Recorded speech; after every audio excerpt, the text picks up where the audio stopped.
This video is going to help you develop your close reading skills for poetry for use in exams. It's going to make reference to the Literature ATAR course for the West Australian curriculum and the Literature ATAR exam and its marking key. So let's start by thinking about what poetry is. And there's a lot of definitions out there, but poetry is about language, and it's only about language.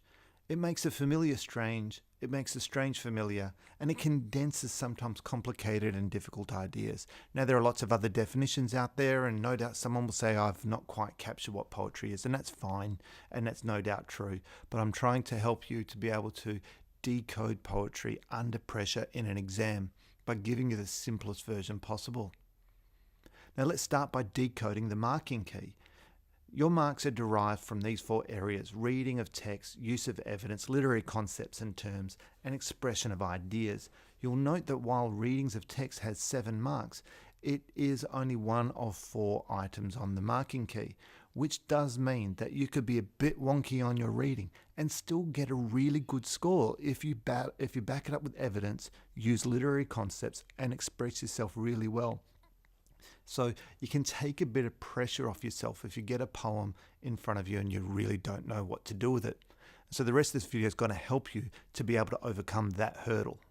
And we're going to use this poem as an example, and this is from the 2017 paper. It's called Blackberries by Paul Hetherington. I won't be reading it through to you. You can locate this poem online and read it in your own time. The purpose of this is to show you a process for decoding it. So first, take a step back from the poem. What's it literally talking about? What human idea or concept is at work? All poetry deals with human experiences, some of them everyday, some of them personal, some of them public, some of them about experiences of identity or otherness, and others about love and hate and all kinds of ideas, but they're all very human ideas. Now, this poem, at its most basic level, it starts with an image of childhood and shifts to an image years later. Just the fact of moving through time like that conjures ideas of growing up or old and of maturing and the meaning of growing up and maturing. Throughout the poem, there's a lot of language focused on growing a garden, and we can connect the growing of the garden with the image of someone growing up.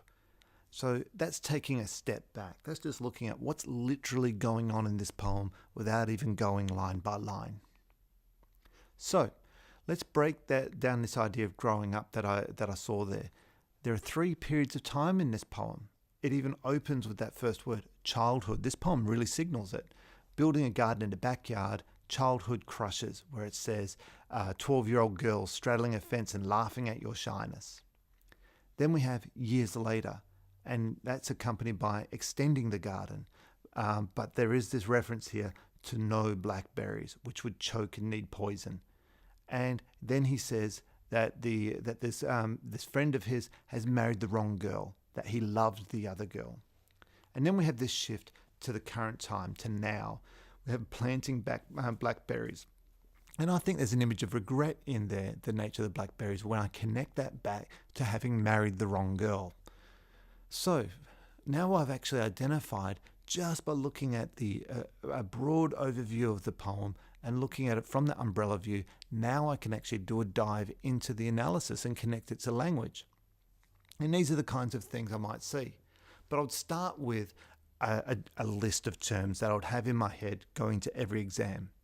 Here's a very basic list of poetic terms. We could think about figurative language, imagery, symbolism, the speaker or persona of the poem, the form, and rhythm and meter.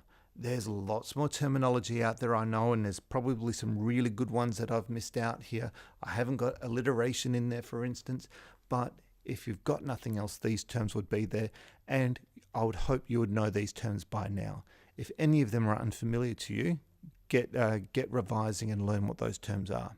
So I'm going to show you how to work through this list just to see what's in the poem. So let's start with metaphor. Are there any metaphors? Yep, in the last line there is. Painted on diminishing crescendo of frogs is painted on cool and eddying air. We have a simile where we've got her friend whom you love persistently like a stain.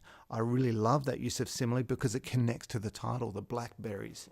And personification, couldn't find any, so skip that one. And that's the thing about terms. Feel free to skip them. Now let's look at imagery, sound imagery, the diminishing crescendo of frogs. We have visual imagery, the large blood-brown worms. We also have tactile imagery at the start, the red-black explosion on the palette. So this is a poem that is rich in imagery. That's going to be a key driver for my interpretation. Now, symbolism. I'm going to look at the symbolism of blackberries, if only because it's in the title. The blackberries work symbolically, representing the lack of control that the persona's friend has had. It might also represent desire. He resisted blackberries because they would poison, and perhaps he resisted confessing his love to the other girl. At the end, the friend's regret for his decision is symbolically represented through the planting of the blackberry tree. So there's a whole bunch I can talk about there. The speaker. Now, interesting, this does have a speaker to the poem, but the speaker is addressing somebody. There's a second person use in this that I find particularly interesting and I would write about in any reading. So this particular poem is free verse, has a 3-part structure based on the passing of time, and there's no regular rhyme, rhythm or meter, but caesura is often used mid-line. And so I started with that umbrella view of the poem, looking at just what's going on. Then I went a next level to look at the relationship between the garden, which I noticed was in there a lot, and this idea of growing up. And then I've got this terminology here that I can pin to that if I'm producing an essay. And so I think that by starting from the process of getting a reading, even a very general one, can help you to be able to pin down some of these literary terms, which is where the real marks are. So the secret, well, take a step back and consider the poem as a whole before diving into the analysis. You can still score well, even if your reading's wrong. Okay, that's the key. So don't get too stressed in an exam if you're struggling to find a meaning. Go for it with the language and tie it to some kind of meaning. Now, poems tend to capture experiences, and this is really important. These experiences can be everyday experiences. Look at Billy Collins' poetry. Generational experiences, experiences of identity or otherness, or very personal experiences. But ultimately, poems capture experiences. That's what they do. And so there's a starting point for locating a meaning. I hope that's been helpful.